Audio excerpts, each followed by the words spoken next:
This podcast is made possible in part by the Kent County Medical Society Alliance and WKTV Community Media. Welcome to the Be Nice podcast, where we dive into conversations that help us recognize, understand, and take action when it comes to mental health, mental illness, and suicide prevention. I'm Christy Buck, your host. The Be Nice action plan is simple. Notice, invite, challenge, and empower. 4 steps that can change, save, and improve lives. Together, we'll share stories and insights and tools to break the stigma around mental health and inspire positive communities. Our guest for this episode is my great friend coming in from the East Coast, Eleni Sabracos. But first and foremost, I'm going to invite you all in to understand and break a myth today. We're busting stigma. So many people still believe the old myth that when you're frustrated, depressed, or anxious, you should pick yourself up by your bootstraps and just push through it.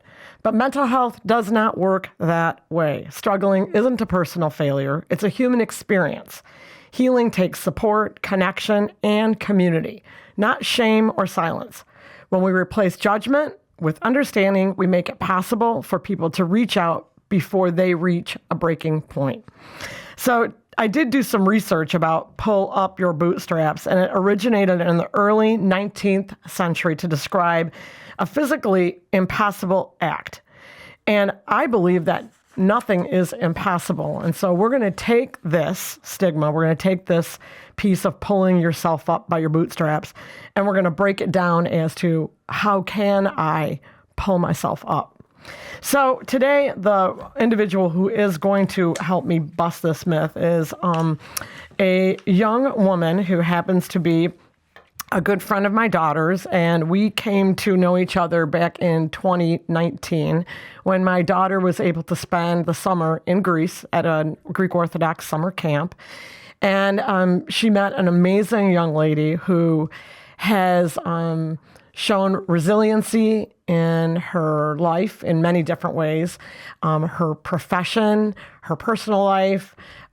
She, I think, uses a lot of humor to get through things, and she cracks me up. So it's going to be fun and amazing to bring Eleni on board. So welcome, Eleni. And Eleni, I want to start off by allowing you to give me your bio. Oh yeah, I was supposed to write you that before, but I forgot. That's okay. That was so beautiful. I'm going to cry. My bio. Well, yes, I am Greek. That's our big connection. I live in New York City. When I graduated college, I was a TV producer for many years, and then I needed health insurance because that's a freelance job. So I moved to working in social media, and then now I work in social media on my personal, for media companies. And yeah, is that a good bio? That's a good bio. That's a really good bio. Oh, and I have a podcast too. I should mention that. Okay. So do you consider yourself an influencer? It's such a weird word because I'm like, what am I influencing you to get? I feel like I like content creator but yeah, we'll see. And you create great content. Yeah. I know one of your contents was my granddaughter. Yeah. And you helped catapult her into this viral space. How many people came on to love baby Stella? It must be like 4 million across 4 million platforms. 4 we had million. baby Stella at the US Open, and we were like, she has, what's the helmet for, to shape her head? Yes. It's like this adorable pink helmet where she looks like a little superhero. And Bella had this idea to just hold her over the ledge at the US Open and get people to sign the baby. And I was like, let me post this on my Instagram. This is funny. And it just took off. It was like overnight. Exactly. And that doesn't happen all the time. No. So you had content, but ultimately, I think baby Stella was the star. I don't know. I think it was baby Stella. Well, we love you as a family, and we've had a lot of fun over the past several years getting to know you. So in a job as such and living in New York at a high pace, how do you take care of your mental health? It's definitely tough. I feel like I'm learning tools throughout the years. I think I'm like my old age, LOL, I'm 28. Yeah. When my frontal lobe developed at 25, I think you learn that you have to, mental health is kind of like exercise. You have to constantly be finding the tools that work for you. So like when I was 20, what helped my mental health was this, and what helps my mental health now is like so different.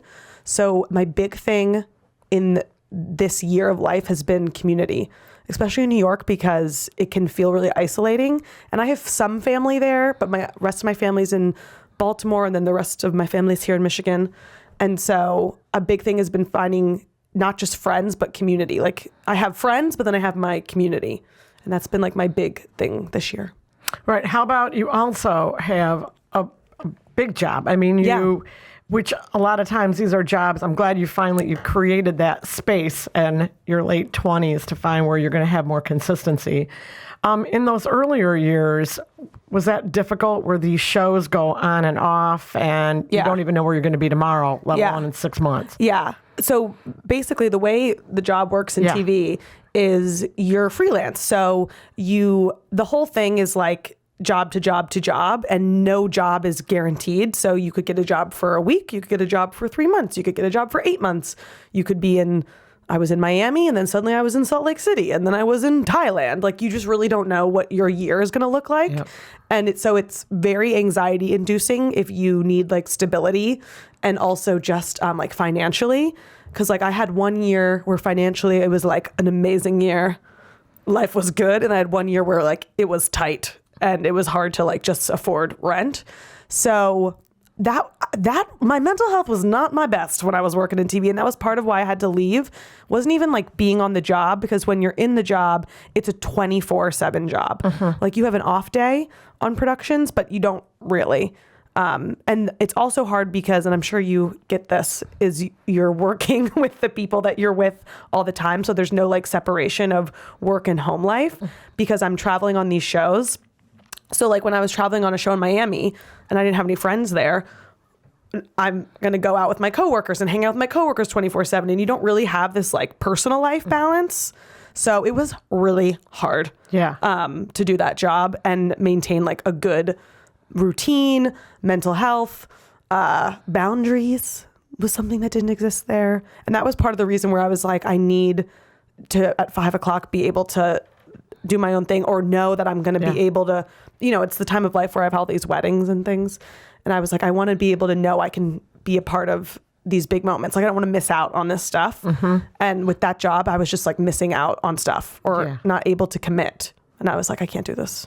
Well, it is interesting. You mentioned your frontal lobe. Yes, let's talk about it. It is so interesting because that is an important thing for people to understand, that that part of our brain is that final part to develop. And it is 25, 26 years old. Oh, I felt it. I was like, oh, what? Now I'm starting to get what's important to me, what I care about, what makes me feel good. Whereas I also think in the earlier years, I was like, I don't know, it's like this hustling that we're running out of time. Yeah. And so I wasn't prioritizing what was best for my body, my relationships, my mentality, because I was like, oh, I can't think about that because I have to work, I have to go, I have to blah, blah, blah, blah, blah. And then I got here and I was like, why am I in a rush? Yeah. I would like to be able to take my vacations and exercise and talk to my friends. And that's actually what makes me feel better than like this hustling. I love it. Have you ever sought out counseling? Oh, yes, girl. I am. And let me tell you, we need to talk about this. Let's talk about it. Why is it so hard? I think that they need a dating app, but for therapy or therapists. Yeah. It is so hard to find a good therapist. It took me all the years of my life. All right. We need a sponsor. We need a sponsor. I don't know about those apps. They have those like BetterHelp, whatever. But I had a few therapists in childhood. My parents were getting a divorce. I had definitely a pre-existing mental health problem. Like I have ADHD. I had like depression in high school. I have anxiety. And so I was like in high school, I was medicated, and I had like a few different therapists. I had one on my own. I had one with my mom, and then we had one as a family. Yeah, we had a few. And that was a different experience because I didn't get to choose. It was like my mom picked the therapist. Yeah. Whereas now as an adult, it took me a while to get one. Like, when you have a to-do list and every day on the to-do list, it's like clean your house. Yeah, that's on it every day. Yeah, every day. Oh, yeah. Every month my to-do list had like get a therapist. Yes. For like 4 years. Just kept going on. Every year was like, lose 40 pounds and get a therapist. And eventually I was like, I can't. I was on a show it was actually the last show I did. And I was like, I cannot take this anymore. It just was like, I was there and I just started calling people one night or emailing people, like cold emailing. And then I ended up finding this woman, shout out Susie, my therapist. Yeah. That diva, I love her. And, I talked to a few of them on the phone, and it is kind of like dating where you just kind of get a vibe. And I was like, I don't know if I feel like this person will get me. And then I spoke with her, and like, when I tell you, I got on the call, all she said was, how are you? And I just started like hysterically crying. And I was like, okay, if I can cry in front of this woman, then we're good to go. Yeah. So I've been with her for about 2 years, and it is like, it is worth every penny. Nice. Like it is an expense because she's out of network, but I would pay any amount of money to like see her and talk to her because it's well, the connection. changing. I mean, oftentimes people just give up therapy altogether because they're not making the connection or they had a bad experience. Yeah. And maybe it's not the right person. Exactly. It's hard. But yeah, I was like, it's just nice to have someone who agrees with me all the time. Right. Well, what I like about her is she'll call me out if she's like that, you're being this way. Yeah. But for the most part, she's like, well, your side of the story seems to make sense. Because I'm paying her. But, and even just like, with my relationship, it's incredible because if like my boyfriend Matt and I, should we say how you have introduced me to my... We're going to get to that. Yeah, relationships. My relationships.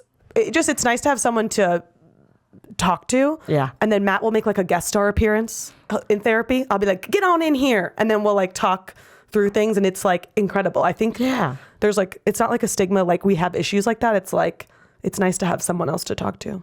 I love that. So you have a relationship. Mm-hmm. And we'll go back on that one too, because that was, I mean, you and I are both God people, and that was a God We're thing, meant to be together. I think there's no countering that. Amen. So of a person from anywhere in the world, you end up connecting with this young man, and you were in Utah. For a show. I was who was from Grandville, Michigan. Not just Grand Rapids, your literal neighborhood town. Right. We're talking within a mile from our house. Yeah. And growing up next door to Isabella Buck's best friend, right? Yeah.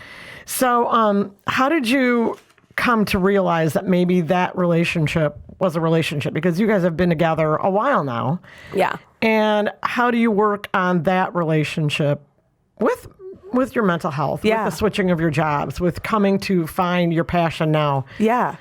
Well, when I met him, the reason he was so different from all the relationships I had been in is like, I think it was like we'd only been together for a few weeks, and I was like, Matt, he did something to annoy me, as men do. And I think I said something like, oh, you're doing this on purpose, blah, blah, blah. And he said, why would I do something to intentionally hurt you? And I was like, I don't know, because everyone in my life has until this point. That's just like what you do to your loved ones. You're like, you ignore them or whatever. Yeah. And that was the moment where I was like, oh, this is a good person. And he has taught me so much about communication, relationships. I think Bella can probably attest to like when we first met, I was like Mrs. Drama. Like if someone crossed me, I was like, can you believe she said this? And now I'm like, well, let me think about her perspective, because being in that relationship taught me that you can disagree with someone and have an argument with someone, but your outcome can still be being together. And like it completely changed how I operated in all of my friendships or in any of my disagreements. Was like, it's okay that you and I are disagreeing, but at the end of the day, my goal is that we are going to come to a resolution. And that is what my relationship is like with Matt. And it's why it's like so lovely. Yeah. You asked me another question. Oh, mental health. Back to the podcast. Because this is the podcast. This is the podcast. The other thing that was so interesting in that that I learned was that you can be in a really happy relationship, but you can still be unhappy. And that is just like the truth. It's like, he's so great and so supportive, and it's not him. Like maybe I just have this pre-existing thing that I have to work on. And so that's been like what I've been navigating now, is like being in a happy relationship, but you can still be unhappy or still be sad or still be depressed. Yeah. So you have a risk factor of developing mental health challenges, and that was your parents being divorced. Yeah. And oftentimes that's how we look at what relationships are. Yeah. And that's why we're doing a lot of education with kids right now, because that can be that challenge that can bring about that angst, those feelings that I caused this, and oftentimes hunting for relationships, and oftentimes getting stuck in relationships that are more like your parents. And again, looking at what you said about that, the frontal lobe development, again, it's so huge. I wish everybody would understand that about young adults. I don't think anyone should be able to make a decision. When people get married before 25, I'm like, how do you know? It is really hard. And I think that's where also we're trying to educate people that can be very impulsive. People make decisions without thinking, without asking anybody else their opinion, right? Not that parents and whatnot are always correct, but to think before you go do something. Yeah.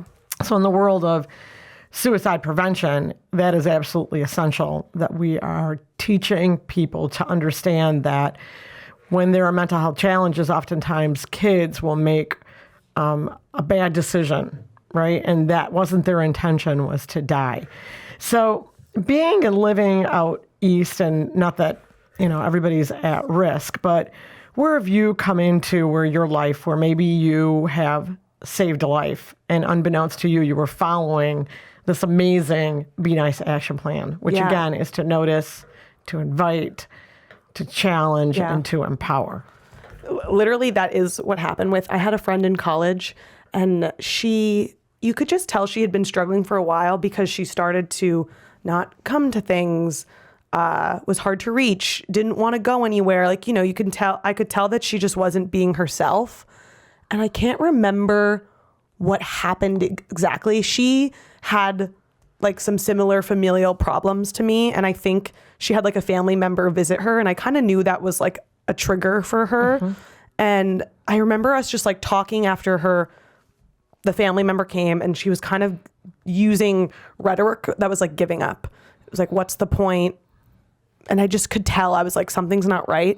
And it's college too. So it's we're drinking, we're partying. It's very laissez-faire, whatever. Right. And so it was a Friday night. Everyone's at the pregame having fun.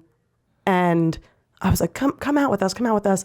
And I just remember talking to her on the phone, and I was something in my soul was this is off. And I left the bar, and I went to her house, and I was we're talking right now, and we are going to she was just talking the future didn't exist. And I remember sitting with her and being we're going to make plans for the future. You need to have things to look forward to. We need to change the conversation to be talking about a future where you're in it. And I just remember noticing that and just sitting down and talking with her. And I think she said since then that I was going to hurt myself at that time. Yeah. And it's hard. Yeah. Yeah. And I think it's that gut instinct oftentimes where you have that gut instinct, but we don't go to the next step. So you stopping and taking time out to say something isn't feeling right. And, in relationships and in friendships, sometimes I want to be here and not there. And we don't step back to say, this is the right thing to do right now. In your field, at the time when you were traveling all the time, and that's got to be a time, and you mentioned that, where all of a sudden you're with these people 24/7. How do you establish, and I love chatting with young adults because we all can learn from your generation right now. We really need to, and we need to take time to understand it. You are moving and grooving and changing a lot of the things in the world right now. So how do you set up those boundaries? And maybe it was difficult back then, but we know that it's really super important. Yeah. I wasn't very good at it. That was the hard thing about that job is they didn't allow you to set up boundaries because it was because it was freelance. It was well, if you're not going to do it, then we'll find someone who will.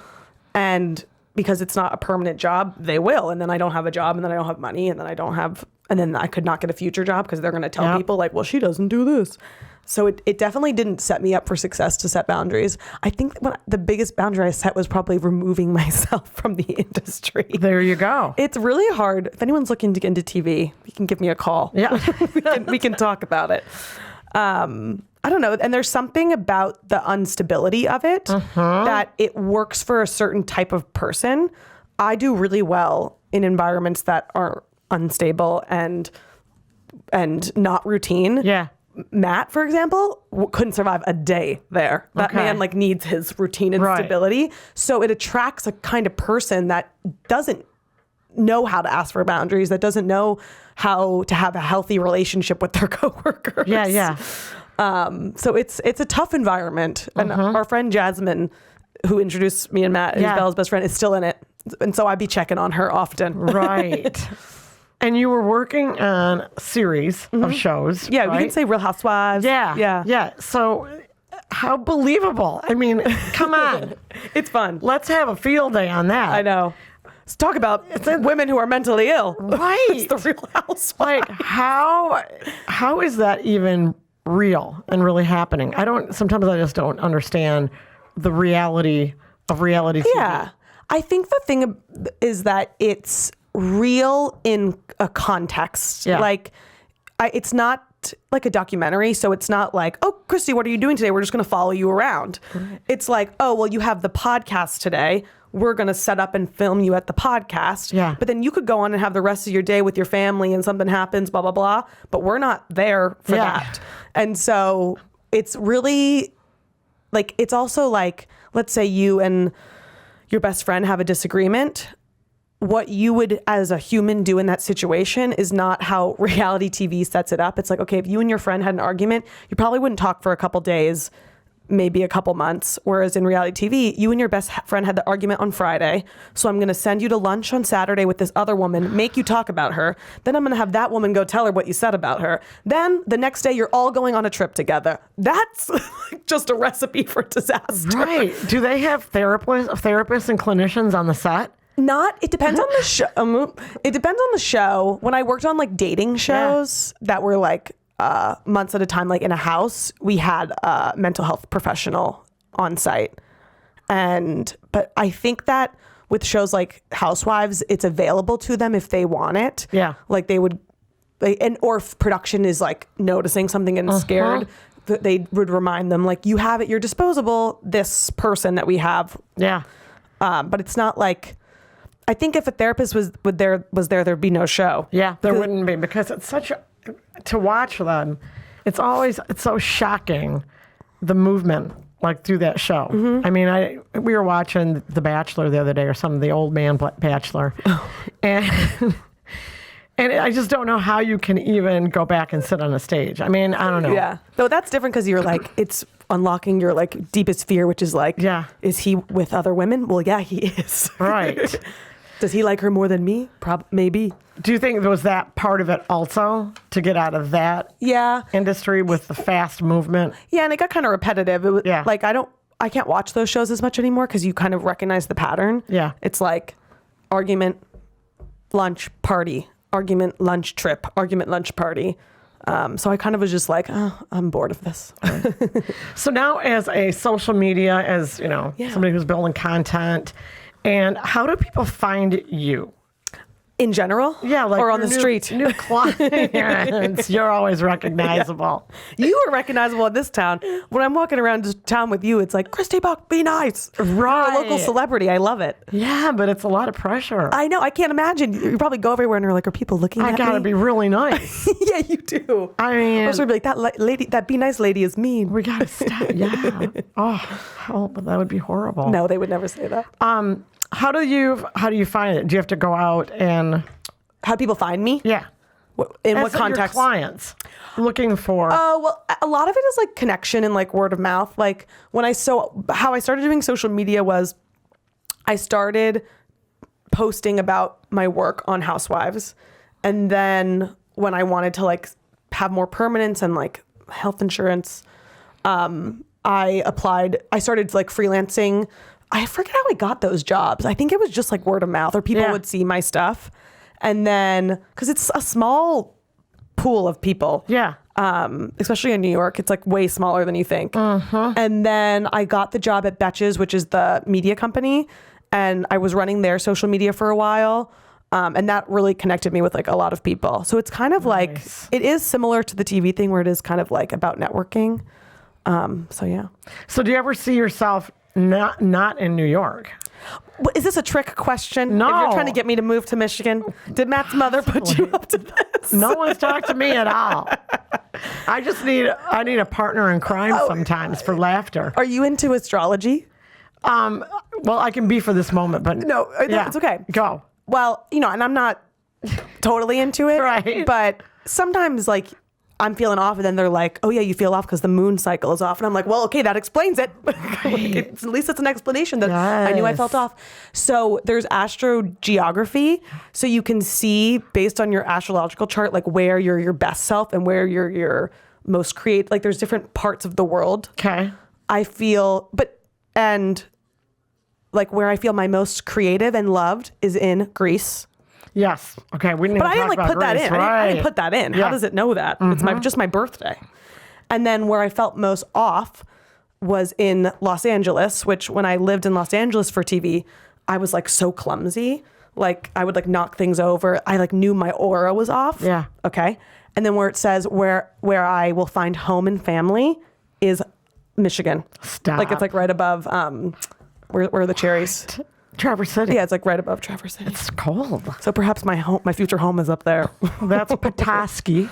If anyone has a nice home up there, they're looking to sell. Or Pellston, the ice capital of Michigan. So, Okay. according to my astrogeography, it could be in the cards. Wow. But for now, I'm in New York. Yeah. Yeah. So you are Orthodox, and so here you are. We're talking about astrological, which that would be something different. Yeah. Where do you find that buildup of your faith? How do you get back? I know because you were at the camp, and there's so much about you with Orthodoxy. Yeah. It's definitely harder in the city. I feel like because I didn't grow up there, so I don't have like my church there, but I have a couple of family members and cousins there, so I like to like help out at the Greek festival there and go pick the kids up from school because all my cousins go to the Greek Orthodox church there has like a little school. Yep. But the big thing is like my friends, like Bella, who I've met through it. Like I feel like those are the people who make me feel calm, who bring me closer to Christ. And Matt is really good. Lately, we've been doing a little morning prayer together if I'm having an anxious day. And it started off where he was kind of joking because he knows because I grew up like that. He didn't. Yeah. And it started off kind of joking. And then I was like, actually, this makes me feel a lot better. And I really love it. So now it's like kind of our thing. All right. We have talked about a lot of protective factors. Yeah. And that is, to me, that, again, pulling yourself up. The bootstraps, right? We're those bootstraps in our lives. And there's one more. I mean, if I didn't touch on this, this would not even be a good podcast. I'm going to tell the audience. Your puppy. Oh, I was like, I didn't know what you were about to say. I know you didn't, but Oh yeah, my dog. Yes. I think that I'm pulling him up by the bootstraps. That thing is anxious. I don't know if I think I'm his mental health human. I don't know what he's doing. cutest puppy goes everywhere. Yeah, he does go everywhere. Our dog, I had been dating Matt for literally 1 month. I don't even think he was my boyfriend, which I don't recommend doing. Yeah. What I'm about to say I did. Right, okay. I was like, we were in the park in Utah and this woman like had him in the trunk of her car and she was like selling him in the park. And I was like, well, I can't let this dog be sold in the park to like this like Utah family. So I just paid her right there. And then suddenly I had a dog. And now you have this dog. I know. And my friends in New York were like, wait a second, you have a boyfriend and a dog. Hello? Like I'd been gone for 1 month. Yeah. And then my one friend, Megan, who's a lawyer, was like, you need proper documentation so he can't take the dog. And I'm like, you don't understand this man. He's not taking any dog. And then she met him and was like, oh, yeah. But she made me like keep all the receipts and stuff. But you should get a mental health animal. Maybe just do some research. Right. There is always. You never know. I think that at the time, how many years ago was that? 5. Yeah. So I related our dog to COVID. Got the dog. You know, we bought him. I mean, we were excited we were going to take the dog and picked the dog up on March 9th. And suddenly, 4 days later, I'm stuck with this amazing dog who kept getting bigger, but all he wants to do is be on top of us. I would say Philo does act like he is a small dog. Yeah. Like Philo will sit on your lap as if he is not 100 pounds. Right. Because he thought he was so cool going to meetings as a puppy, Yeah. on Zoom. So He's a friendly but giant. they're all good. Yeah. But we all have these really good things in our life. And I think that that's ultimately today what we were talking about was our episode was about those protective factors and putting them into place.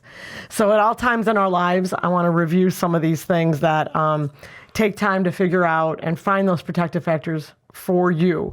Oftentimes there could be things that you did in the past that helped you feel good years ago, and now they're going to resurface and they're going to help you all over again. Maybe that's that friend that you haven't connected with in a long time, and those are time to reconnect with those friends.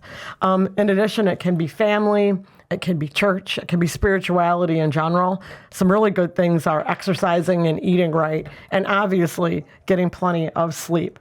So I want to thank Eleni for being here today. If today's episode resonated with you, share it with somebody else. Let's get that knowledge out there for people to know that maybe within themselves they have the ability to pull themselves up by putting their protective factors into place. Don't forget, if you or someone you know is struggling, there are resources available. Text NICE to 741-741 to start that conversation with a clinician. And then in addition, in situations where you have that gut feeling that maybe possibly someone is thinking about suicide, or you and yourself are contemplating harming yourself or taking your life, 988 24/7, you can get help. But for now, on my ending note, always be nice. This podcast is made possible in part by the Kent County Medical Society Alliance and WKTV Community Media.